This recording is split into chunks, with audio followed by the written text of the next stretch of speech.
This is the architecture so far, as far as I've gotten.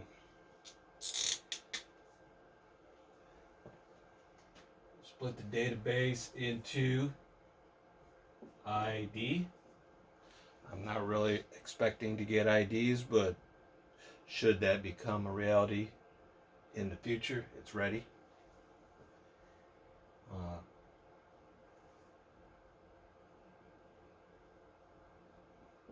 Have GUID ID identifiers there. Then I got login information, whatever you want to call that, principals, credentials, and there's a lot of that because that's the crux of it.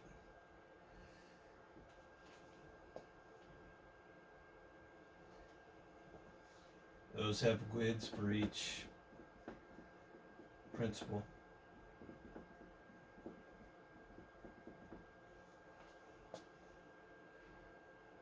And it's password-based encryption. So this connection here is foreign key mapping ID to a login is encrypted. So without a password from one of these, a successful login, you can make no connection between the two. And of course you got application data.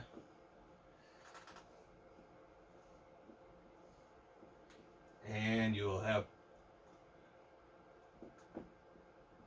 a GUID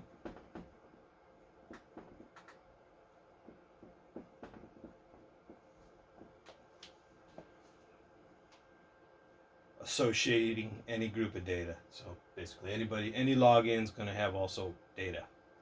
So but this has a different GUID. This is not the same GUID as this. And once again, this is protected with password-based encryption. And so this GUID is encrypted there. The only way you can put these two and two together is if you get a successful log on there.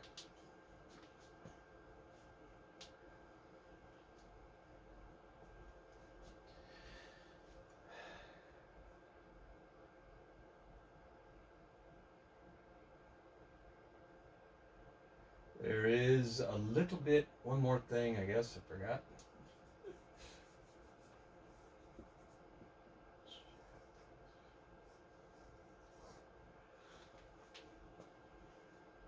Things that would be chicken egg and outside the purview of a client logging in.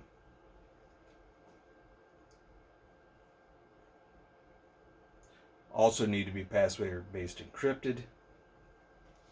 And I guess anybody using the enterprise tools such as Vault, etc., wouldn't understand. So such a thing would be this username here. It's obviously a chicken egg for the username to be password-based encrypted.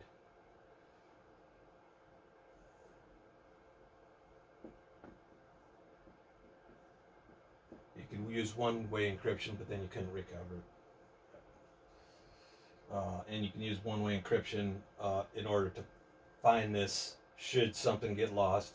You can use one-way encryption on the email, etc. But there's an enterprise login, basically. A person who's approved to commence this app and get it going can decrypt the data required to make this application go. So that is also password-based encrypted.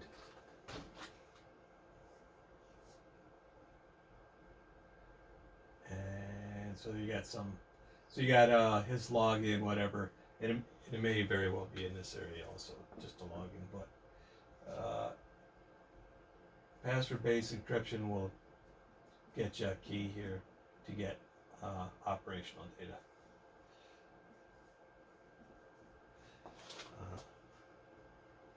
which could include usernames and anything else, but not this, not ledger data. And maybe IDs. A little bit of ID and a little bit of username. But not the ledger data. The ledger data comes from an end user successfully logging in by password-based decryption of their information they've supplied, set up for them. And there are multiple ways of them logging in. So there's actually multiple records here. It's not uncommon for people to forget their password. So they'll have multiple ways of recovering it. But one way which will not be possible of recovering it is the owner of the application decrypting their information. They're 100% owner and liable for their data, for getting into their data.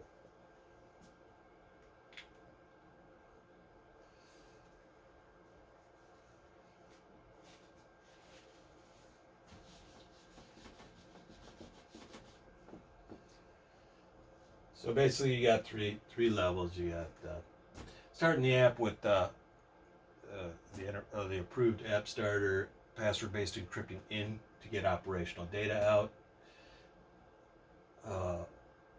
Then you got end user ID, end user login information, and then ledger data of any sort.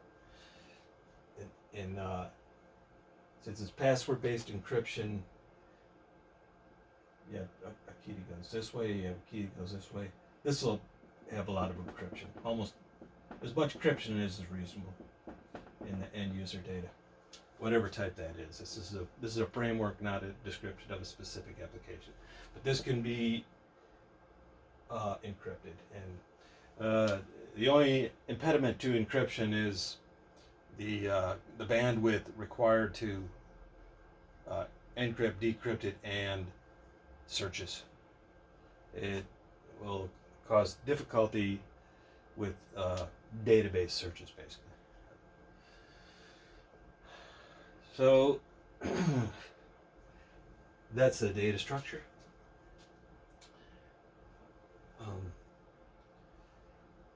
Then there are individual worker units. They're somewhat megalithic, but that's something to be considered going forward. These will each have a PKI secret key, separate secret key, or basically cert.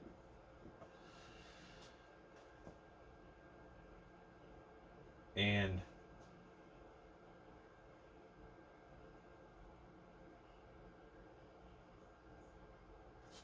that will be substantially ephemeral, retrieved by code that accesses ACME cert servers.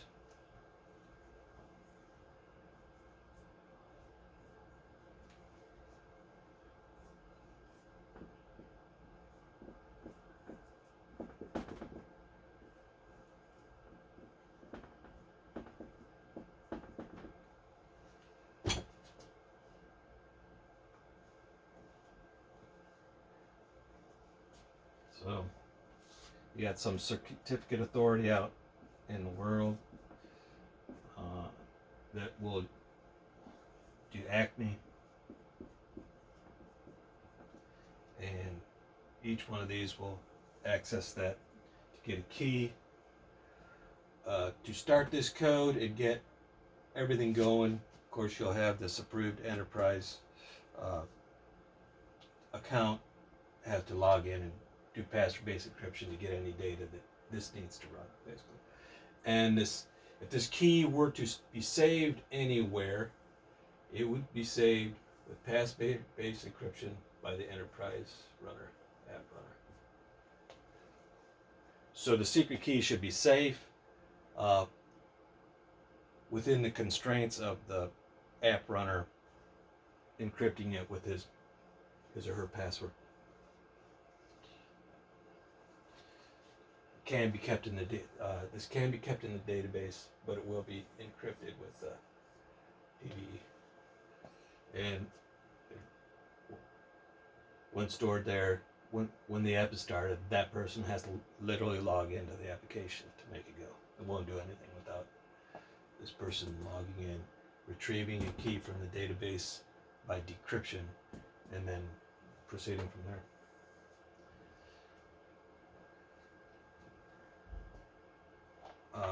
So it can be that multiple ones of these can be spawned, but each one will have to have a literal login to start, and it may be different people, or the same different accounts, or the same account that starts them, and it may also be, though it's not implemented, that these certs are multiple and are kept in the intermediate, and it is only the intermediate that is approved by the external certificate authority, and this intermediate would be internal to the application, and that would be better. But you would have to have a good login to communicate between here and here. It wouldn't proceed without an enterprise login. So there's two implications with this here. I'll talk about the TLS out there, but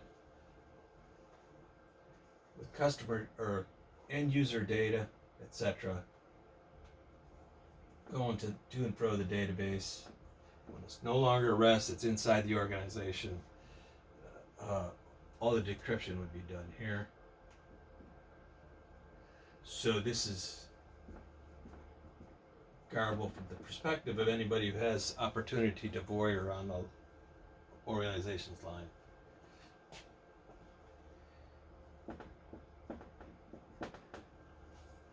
And anybody who has access to the data in the database. You may actually give out database credentials so as to manage the database, but largely it's all encrypted.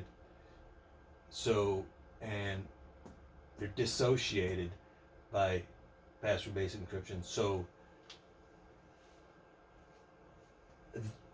nobody will be able to. Nobody who has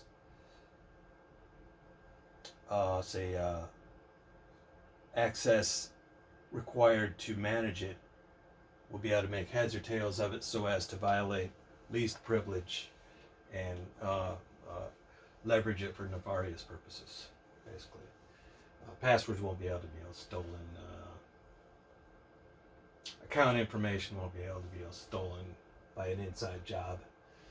And the enterprise account needs to log in order to decrypt the secret keys, so those can't be slipped out the door for people to do man in the middles out here.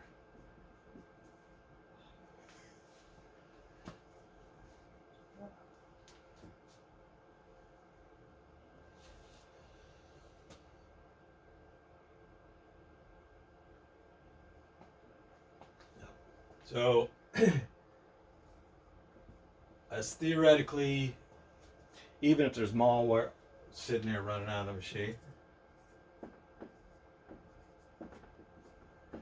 they're just going to see garbage. And even if they get in it, even if insiders can get into the database, they're just going to see garbage, and they're not going to be associated real identity information with login information, and then with ledger data, basically, whatever you're keeping data, whatever domain is there, not going to be able to keep not going to be able to make anything of it. Now, so out in the world, you got people, end users logging in or accessing the data, the application. That, of course, is going to be TLS 1.3, and those are based on these secret keys. And you can have a API proxy here, and this will be TLS certs, but those certs will be coming from these worker units. Same cert, same TLS. So if you were going to do load balancing, it's obviously going to have to be, it'll have to be sticky, and it'll have to be 2 and 3 level. It can't be 7. There won't be any packet inspection, deep packet inspection, decrypting of end user data. It's just going right to these worker units, and all the data is encrypted, decrypted by the passwords of end user. End user keys they enter when they log into the application. So an API, what can an API proxy do then? Well, it can do load balance, sticky load balancing 2 and 3. It could do, there's could be some parts of the application that aren't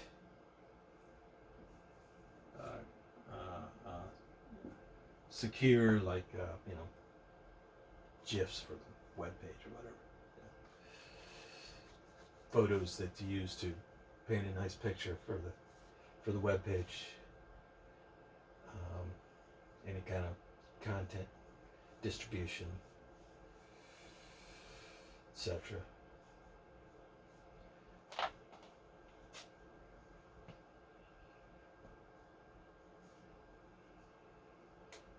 So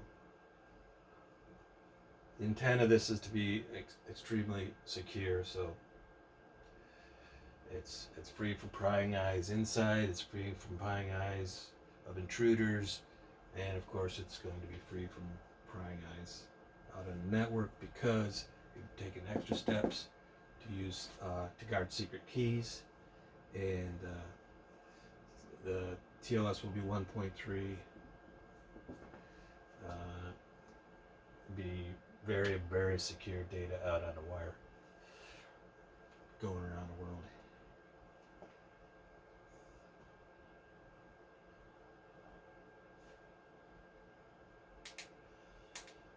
Another chunk of design is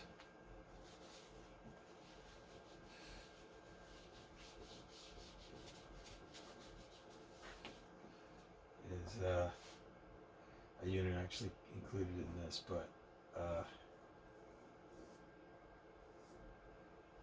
let's just call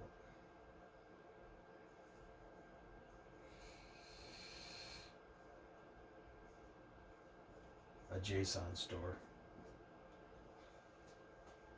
and that of course can be just like these. Maybe it could be one of these, but and it's working pretty good, and it has some files to give search of the JSON data that's put in there. And the JSON data is parsed out into basically trees of key value pairs, and that can be searched on basically 3 levels. The entire input, keys, key names, and data, and that could be encrypted accordingly. So input, key, and data, and that's working. I call that Mongrel. I like Mongo, but perhaps different. I don't know. But that's been built. API proxy's been built. Worker node's been built. As I'm wont, everything's in Java. So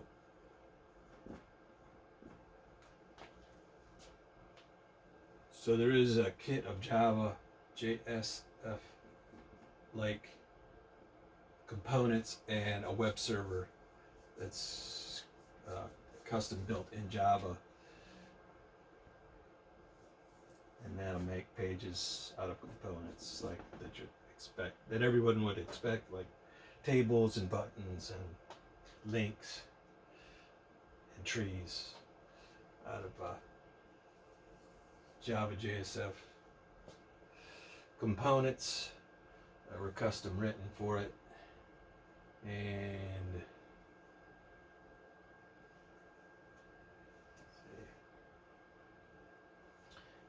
served up with a custom Java-based web server, application server, web server.